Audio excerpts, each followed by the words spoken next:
Er der lyd igen? Det er det til.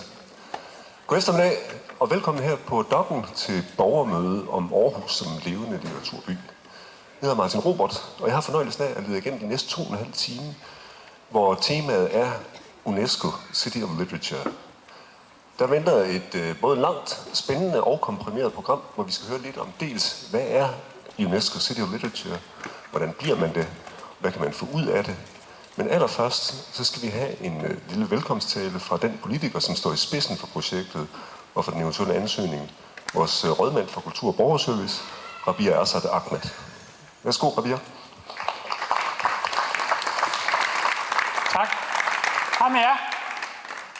Dejligt at se så mange, der er her i dag. Og velkommen til borgermødet om Aarhus som en levende litteraturby. Ja, og det er Aarhus. Altså, når man sådan lige følger et årshjul i Aarhus og ser på, hvor meget er det, vi byder på af litteratur, og hvad vores litteraturfestivaler, hvor meget vi har fokus på at få litteraturen ud i byrummet til vores borgere, sådan så at den også opleves af alle, uanset om man nu er meget vant til at læse, vant til at have en bog i hånden, eller ej, så kommer litteraturen og møder en der, hvor man er. Og det synes jeg egentlig er rigtig, rigtig stærkt. Og der er jo mange ting i det her med at være litteraturby og fokusere på litteratur, som har en kæmpe stor værdi og betydning for, hvordan at vi udvikler vores samfund som et demokratisk samfund. Levende litteraturby er nemlig også overskriften på Aarhus som UNESCO litteraturby. Vi står nemlig i en situation, at Aarhus har mulighed for at blive UNESCO litteraturby. Aarhus kan blive den første UNESCO litteraturby i hele Danmark. Det er ikke bare en fornem titel, der endnu engang vil placere Aarhus på verdenskortet. Den kan nemlig meget. Det vil samtidig give litteraturen i Aarhus og hele vores lokalsamfund et enormt løft. Der er i dag 39 byer på 6 kontinenter, der har titlen. Og hvis man sådan kigger på de her forskellige byer, og hvordan de bruger den, og hvordan de opleves, og så kan man jo sige, at alle de her byer har oplevet en masse positive effekter. Så det er afprøvet. Det er også en ambition, at litteraturen skal være en naturlig del af byens bæredygtige udvikling. Aarhus som levende litteraturby har fokus på, hvordan litteraturen kan bidrage til, at byen bliver en mere kreativ og demokratisk by. Alt sammen med udgangspunkt i FN's verdensmål. Det er Aarhus Litteraturcenter, Læseforening og Aarhus Biblioteker, der står bag de her borgermøde. De er nemlig gået aktivt ind i arbejdet sammen med en lang række partnere for at få Aarhus indstillet til titlen UNESCO City of Literature. Og jeg, som rådmand for området, og som politiker, og som en af de aarhusianere, der synes faktisk, at litteratur kan så meget, bakker 100% op om arbejdet. Jeg har nemlig 3 mærkesager, som jeg har fokus på som kulturrådmand. Det ene, det er børn og unge og trivsel. Vi kunne så sent som i går læse en artikel om, hvordan det går med trivslen blandt børn i folkeskolen. Jamen, hvordan kan vi gennem litteratur få ændret på den her kurs, sådan at trivslen kommer til at gå bedre ved at have mere fokus også og bruge litteraturen som en ramme også. Jeg har også fokus på demokrati, og der kan litteraturen levere rigtig meget. Det kommer jeg lidt mere ind på lidt senere. Og så bæredygtighed. Litteraturen understøtter som sagt alle de her 3 områder. Og de 3 områder hænger sammen og overlapper hinanden. Når vi sådan står her på Dokken, kan vi her de seneste år set en lang række aktiviteter, der netop også er med til at styrke børns læselyst. For eksempel Børnelitteraturfestival Albus, skrivekonkurrencen 500 ord og en masse andre arrangementer. Vi ved, at børn og unge, der læser, klarer sig bedre i livet. Vi ved også, at jo mere man læser, jo nemmere er det at navigere i denne verden, vi lever i. Læsningen giver os en større viden og forståelse for vores samfund og for hinanden. Det betyder rigtig meget i forhold til demokrati, som Grundtvig engang sagde, et oplyst folkestyre er baseret på et oplyst folk. For hvordan er et demokrati uden et oplyst folk? Vi har jo set det mange steder, hvor man egentlig prøver at skabe et demokrati. Men hvis fundamentet ikke er der, at folk er oplyst om, hvad er det for nogle valg, der skal træffes, hvad er det for et demokrati, man vil have, så er det ikke et demokrati. Og vi har set eksempler på, at det rent faktisk ikke er gået så godt. Derfor, i en tid, hvor vi oplever populisme og fake news mange steder, og det fylder jo mere og mere i de sociale medier, der hvor vi som borgere færdes, der hvor vores børn og unge færdes, så er det en vigtig tid, hvor vi skruer op på folkeoplysningsstilen. Derfor kan litteratur være med til at understøtte vores demokrati. Vi kender det jo alle sammen, når vi sidder også og læser en bog for vores børn. Nu er jeg faktisk blevet far til 5, jeg har lige fået et barn. Og nogle gange, når man sidder og læser en bog, og så får også de refleksioner fra ens børn, spørgsmål, der bliver stillet, de svar, at den mulighed, man jo egentlig også har for os at give ens børn mulighed for at forstå den verden gennem litteratur på, det gør jo også, at vi er med til at bygge nogle stærke børn, der egentlig forstår, hvad er det for et samfund, og gør den robuste, og gør den også have den der modstandskraft mod de ting, som de kan opleve. Men vi ved jo også, at der er også en anden udfordring, som jo egentlig er stor i vores samfund. Det er jo ensomhed. Jeg har kunnet lige her for ganske nylig se, at 5,4% af aarhusianerne lider af ikke bare ensomhed, men faktisk en form for stærk ensomhed. Det er jo et kæmpestort problem. Det er en kæmpe udfordring. Det er ikke noget, vi kan bare overlade til den enkelte. Det er noget, vi som samfund skal løse. Og der kan litteraturen noget. Litteraturen kan skabe de her fællesskaber og invitere ind. Selvom det at læse er noget, man gør alene, så har vi mange eksempler på, hvordan litteratur kan bringe os sammen. Det kan være i læseklubber eller i fællesskaber på de sociale medier. Litteratur kan gøre os klogere på os selv og på hinanden. Den kan tage store emner op, som kan være svære at tale om. Når vi læser, opdager vi, at andre har det på samme måde som os selv. At vi ikke er alene med vores liv. Ja, jeg tror egentlig det der med, at nogle gange så sidder man og læser en bog, og så tænker man, hold da op, hvor den her person har gjort det. Altså til trods for måske nogle udfordringer, har gjort det på den her måde. Det er meget inspirerende. Det gør, at man egentlig også har lyst til at sige, det her, det vil jeg da også gerne. Jeg kan da godt se mit liv fra et helt andet perspektiv i dag. Det har vi vel alle sammen prøvet på den ene eller den anden måde, på forskellige måder. Og det synes jeg egentlig er noget af de stærkeste, også ved litteratur. Det er, at vi rent faktisk også har mulighed for at besøge alle mennesker og mange mennesker, uden at vi nødvendigvis er fysisk sammen med dem. Nogle gange faktisk ved at læse deres historier og den fortælling, de har. Derfor er litteratur meget vigtigt netop nu. Vi står midt i en krisetid. Der er klimakrisen, energikrisen, krig i Ukraine og andre steder, flygtningestrømme osv. I en krisetid kan litteraturen give os trøst og håb. Den kan få blandt andet en russer til at bedre sætte sig ind i, hvad en ukrainer er, og hvad er det for hvad er det for nogle mennesker, vi har med at gøre. Den kan give os mod og handlekraft. Det viste coronakrisen i hvert fald.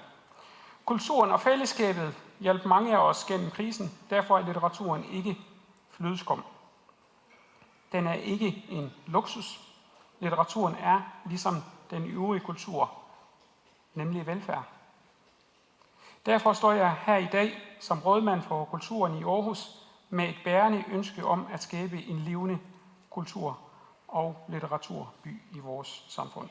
sammen med borgerne og sammen med vores blomstrende litteraturmiljøer. I oplægget til at blive UNESCO litteraturby, der er vægt på, at man lægger, at Aarhus skal være en levende litteraturby. Der skal vi sige gennem 3 spor. Fællesskab, børn og unge og læsning og skrivning. Det er 3 områder, hvor der er et kæmpe potentiale for at styrke litteraturen til gavn for os alle og for vores by. Samtidig kan vi udvikle Aarhus til en by, hvor alle kan trives. Og det har vi brug for med de udfordringer, vi står overfor. Derfor er jeg utrolig glad for at se opbakningen fra jer. Det er også dejligt at se så mange, der egentlig har valgt at sige, at litteratur er noget, vi bakker op om. Jeg er også både glad og stolt over at møde vores unge UNESCO-ambassadører. Jeg ser frem til at drøfte de vigtige emner, som I har valgt. Klima, køn, kærlighed, kulturelle rødder og psykiatri. Det er emner, som er vigtige for en levende kulturby. Jeg glæder mig også til at høre Ivan Rødelsson, der er leder af Manchester Litteraturby. And welcome to you, Ivan. Han vil fortælle om, hvad det betyder for Manchester at være UNESCO-by. Og så glæder jeg mig til at høre alle de input, som kommer frem her til mødet lige om lidt. Så endnu en gang vil jeg på vegne af Aarhus Kommune byde jer alle sammen velkommen. Jeg glæder mig til en super god debat og borgermøde med jer. Tak.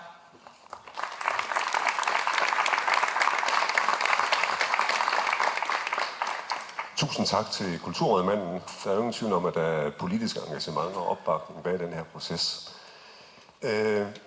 Man kan altid lære af andre, og det gør vi også her i Aarhus. Og en af dem, vi kan lære af, det er vores gode venner i Manchester, som vi jo har et kultursamarbejde med. And now we have the pleasure of welcoming Ivan Waitson, who's the chair of UNESCO Litteraturby in Manchester. And you'll tell us a bit about your own experiences and your own struggles and your future perspectives. So, warm welcome to you, Ivan. The floor is all yours.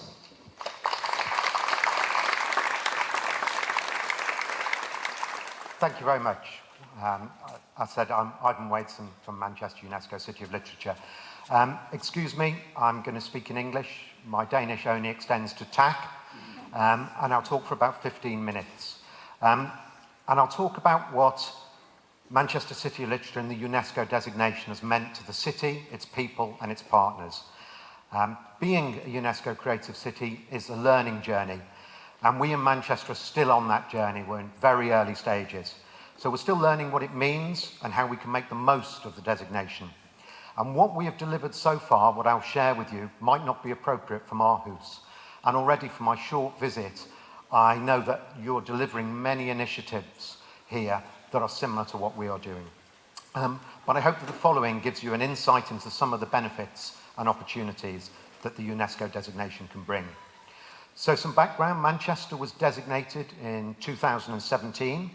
The bid was put together by a partnership between Manchester City Council, the University of Manchester, Manchester Metropolitan University, Manchester Literature Festival, and about 20 other literary partners. It's a very collaborative bid.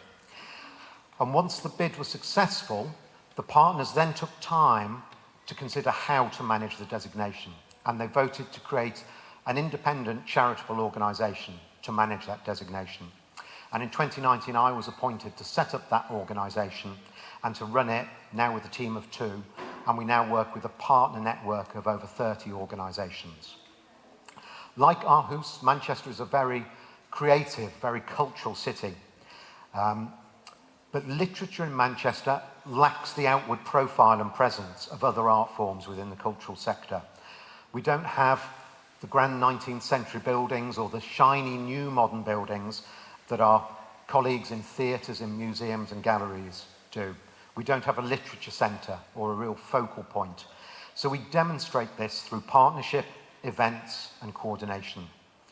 And bringing all the literary organisations together, historic writers' houses, writing agencies, public and independent libraries, university writing schools, and festivals, together under the UNESCO Creative City banner, means that we can collectively raise the profile of all of our work and be seen as equal to the more established and often better resourced cultural organisations in the city. So we have strength in numbers, but the designation has also brought validation to all partners. It means something when UNESCO says you are a city of literature. It is a mark of quality and one from a globally recognised brand. UNESCO. Having this validation and this collaboration has led to increased ambition from all partners. Here is the vision and values that all our partners signed up to. We want Manchester to be an innovative, distinctive, equitable, globally connected city of reading and writing. A city where diverse voices are celebrated, where creative talent and industries are nurtured, and where literary activity changes lives. Our 5 values are about being distinctive, inclusive, transformative, connected, and world-leading. So a lot of our partners were innovative. Before the designation, they were resourceful, and they did amazing work. But now there is a collective desire to deliver on all these elements of that vision. In Manchester, we have low levels of literacy, lower than the national average. We have lower life expectancy than the rest of the UK. We have great inequality, and our belief is that we can use literature to address all those issues. So we don't want to be known just for football, or for music, or for rain.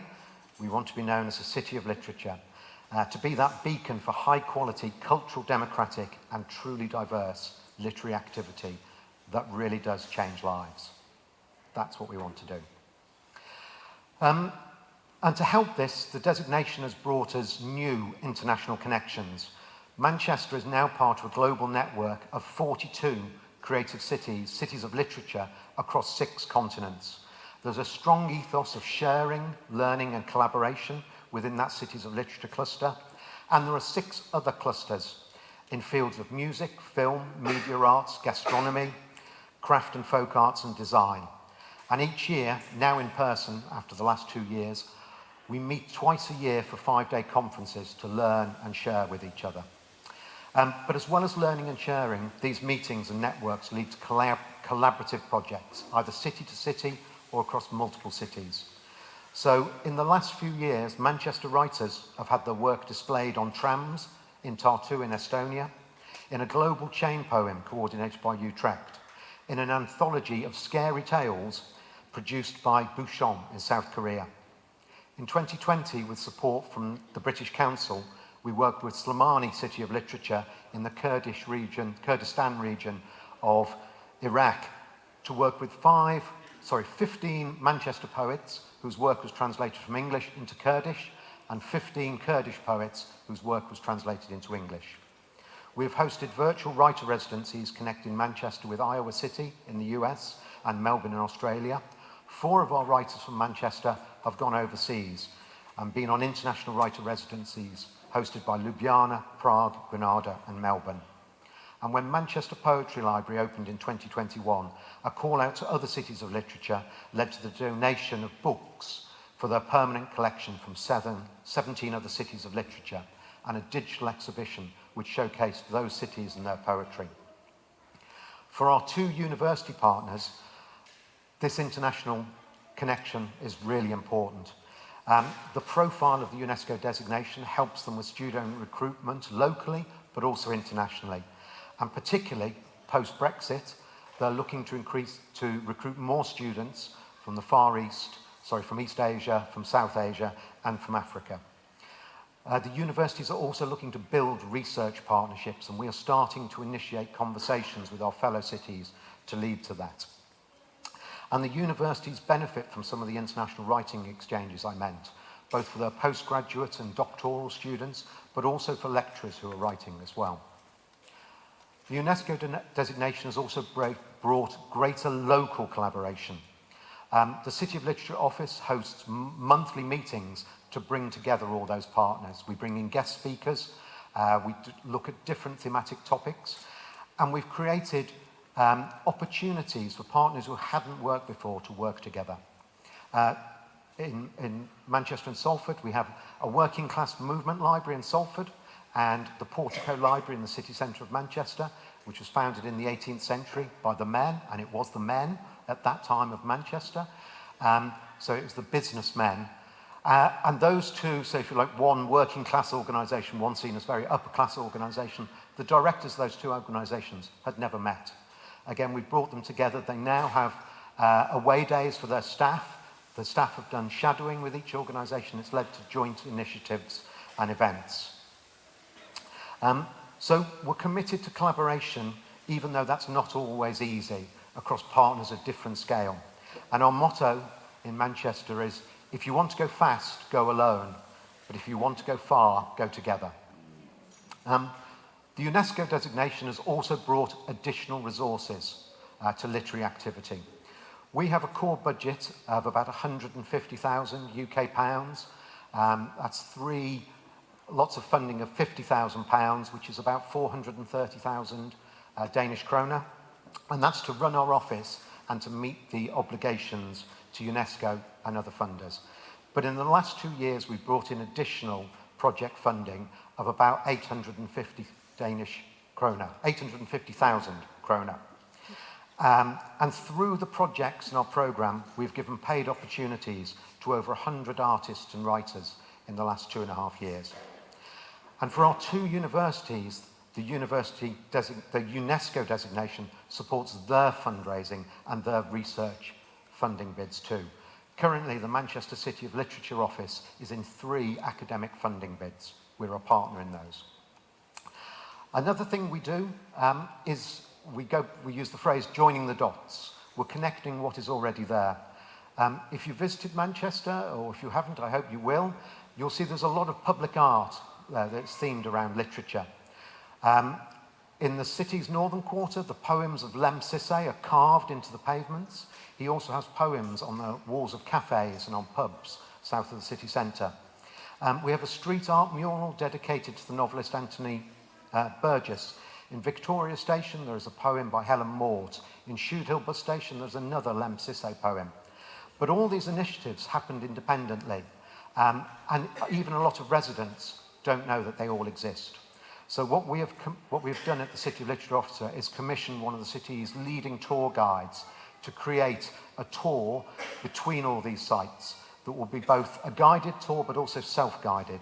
And over time, we want to add plaques with QR codes to each site so people can understand more about that individual site and go on to explore others, both for visitors but also to those lesser worthy UNESCO designation.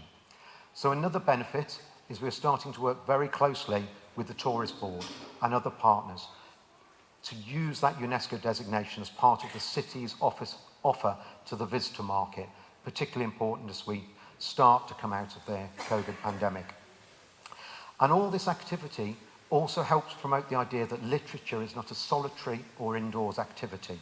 It is in the public realm. It is large scale. It is outdoors. It includes street art. It can be social. Another role we take in the City of Literature office is to identify gaps, what's not happening in the city. In Manchester, we have a very established reading programme for young people called Read Manchester. It's slightly different to the Reader Association model here. It looks mainly at book gifting, particularly to households who can't afford books, with schools and with outside schools. So it provides children who couldn't necessarily access books at all stages of their life, and it sets reading challenges, particularly in the summer, linked to libraries. However, the gap we've identified is around creative writing provision.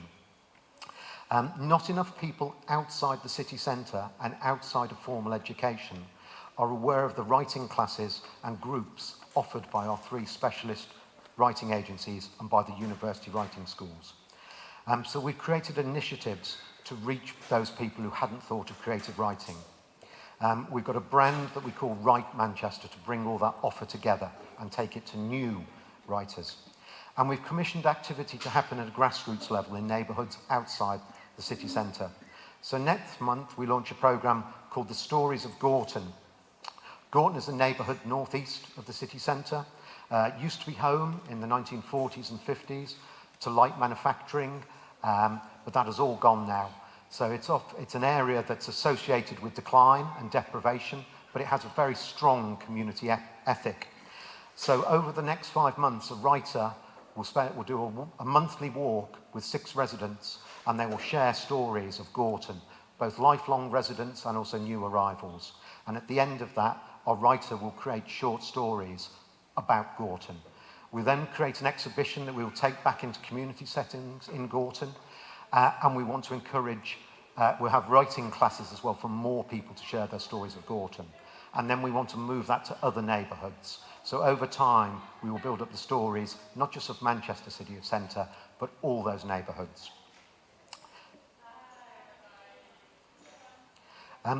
I'll quickly talk about a project called Community Champions. Again, this is another model aimed at supporting communities who wouldn't necessarily consider us literature for them. And what we didn't want to do was parachute a writer into an area.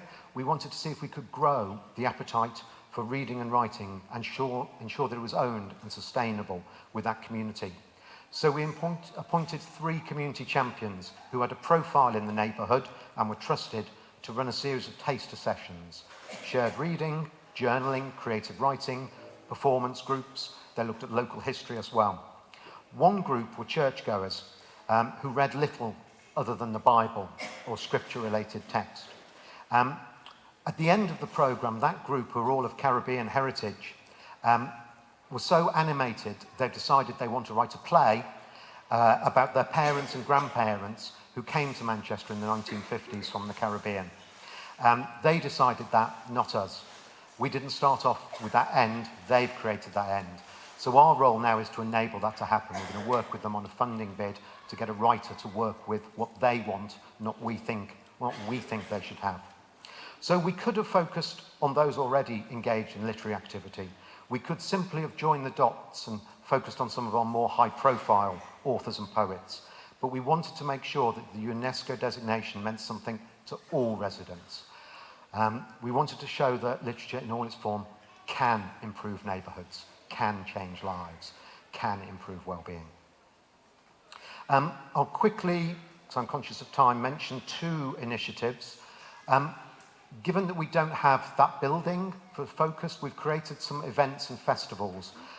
In February, we celebrate International Mother Language Day as UNESCO Day on the 21st of February to celebrate multilingualism. And we've created a series of events with academics, with museums, libraries, writers, schools, teachers. And pre-pandemic, 5,000 people engaged with talks, exhibitions, community celebrations of language. And the last 2 years, we've created a festival of libraries. This model, I'll go back to International Mother Language Day. We also, as an extension of that festival, in 2019, we created the Made in Manchester community poem. So a local poet, Zahid Hussain, worked with school children and with residents to create verses in different languages. It was published in 2019 in 64 languages. Since then, we've added new verses, and it now contains nearly 80 languages. The poem was originally in our central library, the equivalent to Del.1. It's now moved to the Poetry Library with those 80 languages. And initiatives like that, and International Mother Language Day, are saying to our residents, your language, your culture is important to our city. So again, all our partners, and particularly the City Council, see the importance here of how we're using literature and language to promote community cohesion and civic pride. The Festival of Libraries I mentioned, we bring together heritage libraries, public lending libraries, health libraries, academic libraries, specialist libraries. In 2021, it was largely on